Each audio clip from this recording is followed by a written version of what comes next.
3 سالوں کی محنت کے بعد ابو دھابی میں انجینئرز اور آرکیٹیکٹس ایک ایسی بلڈنگ کا اسٹرکچر بنا چکے تھے جو کسی بھی طرح ممکن نہیں تھا۔ یہ کیپٹل گیٹ بلڈنگ کا اسٹرکچر تھا جس کو ابو دھابی کے خلیفہ بن زائد ال نہیان کی خصوصی فرمائش پر بنایا گیا تھا۔ کیونکہ اس بلڈنگ کا لاکھوں ٹن وزن صرف ایک طرف کو جھکا ہوا تھا، اسی وجہ سے انجینئرز کو یہ خوف تھا کہ کیلکولیشن سے تھوڑا بھی وزن بڑھایا گیا تو بلڈنگ کا یہ اسٹرکچر ایک ہی پل میں ڈھیر بھی ہو سکتا ہے۔ یہاں تک پہنچنے کے لیے کنسٹرکشن ٹیم نے جن چیلنجز کا سامنا کیا تھا وہ شاید برج خلیفہ کی کنسٹرکشن ٹیم نے بھی نہیں کیا ہوگا، کیونکہ کیپٹل گیٹ کا ڈیزائن ایک ایسا ڈیزائن تھا جو فزکس کے لاز کو توڑنے کے بالکل قریب تھا۔ این اس ٹائم پر جب بلڈنگ لانچ کے لیے بالکل تیار تھی، ابو دھابی کے خلیفہ کی طرف سے کنسٹرکشن ٹیم کو ایک پیغام آیا جس میں ان کا کہنا تھا کہ ان کو اس بلڈنگ کے ٹاپ پر ایک ہیلی پیڈ بھی چاہیے۔ یہ میسج کنسٹرکشن ٹیم کے اوپر پہاڑ بن کر گرا، کیونکہ بلڈنگ کا لوڈ پہلے ہی اپنی ایکسٹریم لمٹ پر تھا۔ نہ ہی ہیلی پیڈ کے لیے جگہ چھوڑی گئی تھی، نہ ہی بلڈنگ کا ڈیزائن اس چیز کی پرمیشن دے رہا تھا، اور نہ ہی انجینئرز میں شیخ کو منع کرنے کی ہمت تھی۔ تو اب صرف ایک ہی سولوشن بچا تھا کہ کسی بھی صورت میں ہیلی پیڈ کو ممکن بنایا جائے، لیکن مسئلہ یہ تھا کہ آخر کیسے۔ زیم ٹی وی کی ویڈیوز میں ایک بار پھر سے خوش آمدید۔ ناظرین، کیپٹل گیٹ ابو دھابی میں موجود دنیا کی واحد ایسی بلڈنگ ہے جو اتنی اونچی تو نہیں، لیکن اس نے آرکیٹیکچر کے رولز کو باقاعدہ جھنجھوڑ دیا تھا۔ 524 فٹ اونچی اس بلڈنگ کا آدھے سے زیادہ وزن ایک طرف کو جھکا ہوا ہے، لیکن یہ کسی غلطی کی وجہ سے نہیں بلکہ یہی اس کا ڈیزائن تھا۔ کیونکہ کیپٹل گیٹ کا جھکاؤ اٹلی کے لیننگ ٹاور آف پیزا سے بھی 5 گنا زیادہ ہے، اسی وجہ سے اس کو Guinness book of world record بھی مل چکا ہے۔ لیکن آخر ابو دھابی کے شیخ کو ضرورت کیا تھی اتنی خطرناک بلڈنگ بنانے کی؟ اصل میں دنیا بھر میں ایک کے بعد ایک یونیک اسٹرکچرز بنانے کی ریس چلی ہوئی ہے، جس میں جیتے گا وہی جو سب سے الگ اور سب سے مشکل ترین اسٹرکچر بنائے گا۔ اس ریس میں حصہ لینے کے لیے اور دنیا بھر سے ٹورزم اٹریکٹ کرنے کے لیے 2007 میں ابو دھابی کے خلیفہ بن زائد ال نہیان بھی میدان میں اتر آئے۔ ان کا ٹارگٹ اونچی ترین بلڈنگ بنانے کا نہیں بلکہ ان کو ایک ایسی بلڈنگ بنانی تھی جس کا ڈیزائن دیکھنے دنیا بھر سے لوگ آئیں، جس کو بنانے میں زیادہ وقت بھی نہ لگے اور جو فزکس کے لاز کو چیلنج بھی کرے۔ اسی مقصد کو پورا کرنے کے لیے خلیفہ نے اپنے کزن شیخ سلطان کو اپوائنٹ کر دیا۔ یہ ٹاسک ملتے ہی شیخ سلطان نے لندن کی ٹاپ آرکیٹیکچر فرم RMJM سے رابطہ کیا، اور یہی اس بلڈنگ کو بنانے کا سب سے پہلا عمل تھا۔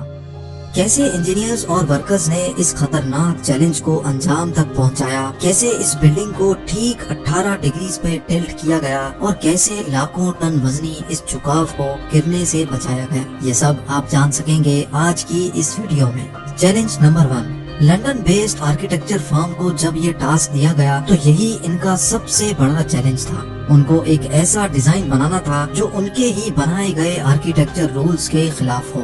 آرکیٹیکچر فرم کے کئی ڈیزائنز پہلے تو ریجیکٹ کیے گئے، لیکن پھر اس ڈیزائن کو بنانے کے لیے انہوں نے ابو دھابی کے ریگستان میں موجود خوبصورت ریت کے ٹیلوں اور سمندری لہروں سے انسپائریشن لی، اور اب باری تھی قدرت کے اس خوبصورت جوڑ کو شکل دینے کی۔ کانسیپٹ آرکیٹیکٹ نیل وینڈروین نے دن رات ایک کر کے ایسا ڈیزائن پیش کیا جس کو سمندری لہر کی شیپ دی گئی اور جس کا باٹم ریت کے ٹیلوں جیسا تھا، اور تو اور ہر اینگل سے دیکھنے پر بلڈنگ کا ویو بالکل چینج ہو جاتا ہے۔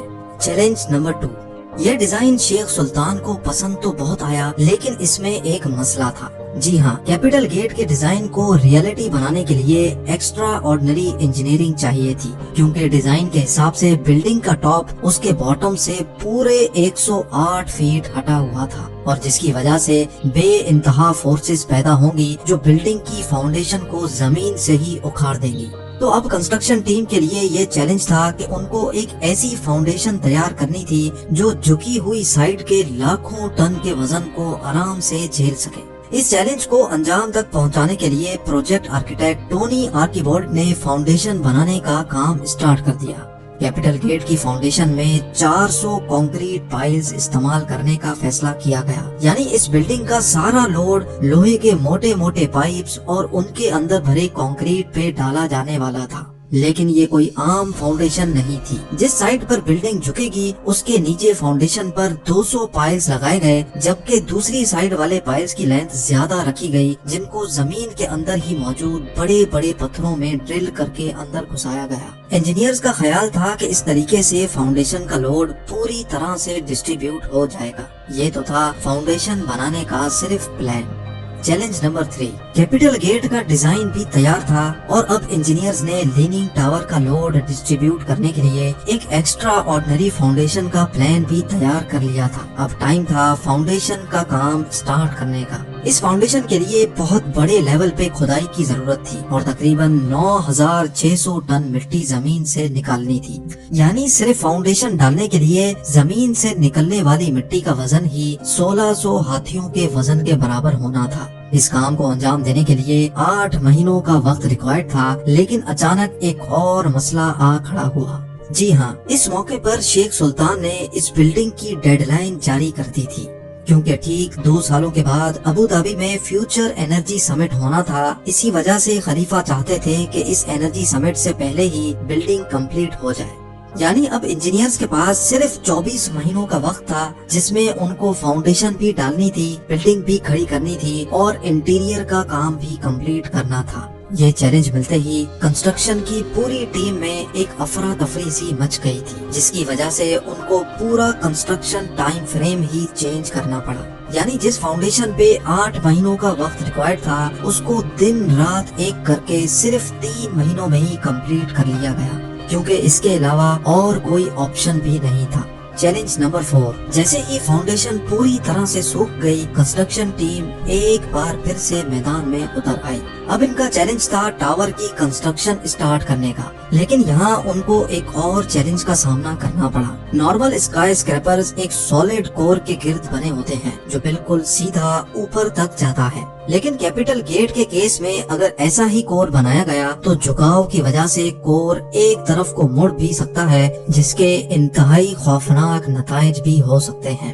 اس مسئلے سے نمٹنے کے لیے انجینئرز کو روایتی سوچ سے ہٹ کر کام کرنا تھا، جس کے لیے یہ پلان کیا گیا کہ کیپٹل گیٹ کا کور سیدھا نہیں بلکہ کروڈ بنایا جائے گا اور کور مکمل ہونے کے بعد بلڈنگ کا بقایا حصہ اس کے ارد گرد فٹ کیا جائے گا۔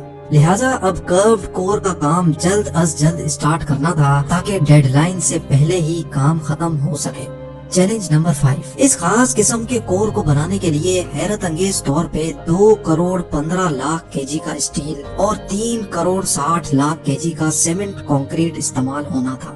لیکن اب یہاں ایک اور مسئلے نے جنم لیا۔ ابو دھابی کی کڑکتی گرمی میں دن کے ٹائم پر پارا 50 ڈگری سینٹی گریڈ تک پہنچ جاتا ہے۔ اگر کنکریٹ کو اس گرمی میں ڈالا گیا تو وقت سے پہلے ہی وہ خشک ہو جائے گا، جس کی وجہ سے کور میں کریکس پڑنے کا خدشہ تھا۔ لہٰذا اب کنسٹرکشن ٹیم کو ایک ایسا سولوشن سوچنا تھا جس سے کنکریٹ ڈالتے ہی خشک نہ ہو۔ آخرکار یہ سوچا گیا کہ کنکریٹ بناتے وقت جو پانی ڈالا جائے گا وہ نارمل ٹیمپریچر کا نہیں بلکہ ٹھنڈا پانی ہوگا، اور جس وقت کنکریٹ ڈالا جائے گا وہ دن کا ٹائم نہیں بلکہ رات کا سما ہوگا، جب ٹیمپریچر 30 ڈگری سینٹی گریڈ تک گر جاتا ہے۔ یہ کام انجام دینے کے لیے آئس فیکٹری سے برف منگائی جاتی، جس کو پگھلا کر ٹھنڈے پانی کے طور پہ سیمنٹ اور پتھروں کے ساتھ ملا کر کنکریٹ مکسچر بنایا جاتا تھا۔ تقریباً 150 راتیں یعنی 5 مہینے لگا کر کیپٹل گیٹ کا کروڈ کور کمپلیٹ کر لیا گیا۔ چیلنج نمبر 6، ابو دھابی کے سینٹر میں ورلڈ کلاس اسٹرکچر بنایا جا رہا تھا، جس کا آدھے سے زیادہ کام پورا ہو چکا تھا، لیکن اصل چیلنج ابھی باقی تھا۔ جی ہاں، کنسٹرکشن ٹیم نے کور کو تو تھوڑا کروڈ شیپ دے دیا تھا، مگر اب باری تھی بلڈنگ کے اصلی جھکاو کی، جس کے لیے ڈائیگریڈ ٹیکنالوجی کا استعمال ہونا تھا، جس میں لوہے سے بنا فریم چھوٹے چھوٹے حصوں میں کور کے گرد لگا کر بلڈنگ کو جھکایا جانا تھا۔ ٹوٹل 720 لوہے کے بڑے بڑے فریمز بننا تھے، لیکن بلڈنگ کی شیپ کی وجہ سے ہر فریم کو الگ سے ڈیزائن کرنا تھا۔ یعنی ٹوٹل 720 لوہے کے فریمز، ہر ایک فریم کا وزن 16,000 کے جی اور ہر ایک فریم کی شیپ ایک دوسرے سے الگ ہوگی۔ یہ کام انجام دینے کے لیے شارجہ کی ایک اسٹیل مینوفیکچرنگ کمپنی کو ٹاسک دیا گیا، کیونکہ ہر فریم کی شیپ ایک دوسرے سے الگ تھی۔ اسی وجہ سے پورے 720 فریمز کمپلیٹ کرنے میں ان کو 5 مہینوں کا وقت لگ گیا۔ چیلنج نمبر 7، آخرکار ورکرز کی انتھک محنت کے نتیجے میں کیپٹل گیٹ کا ڈائیگریڈ بھی کمپلیٹ ہو گیا اور ساتھ ساتھ ونڈو پینلز لگنے کا کام بھی چلتا رہا۔ اب بلڈنگ میں صرف چھوٹے موٹے کام ہی باقی تھے جو شیخ سلطان کی دی گئی ڈیڈ لائن سے پہلے ہی کمپلیٹ ہو جانے تھے۔ بلڈنگ اب ہینڈ اوور کے بالکل قریب ہی تھی کہ اچانک ابو دھابی کے خلیفہ کے آفس سے ایک میسج آیا جس میں انہوں نے کیپٹل گیٹ کے ٹاپ پر ایک ہیلی پیڈ کی فرمائش کر دی۔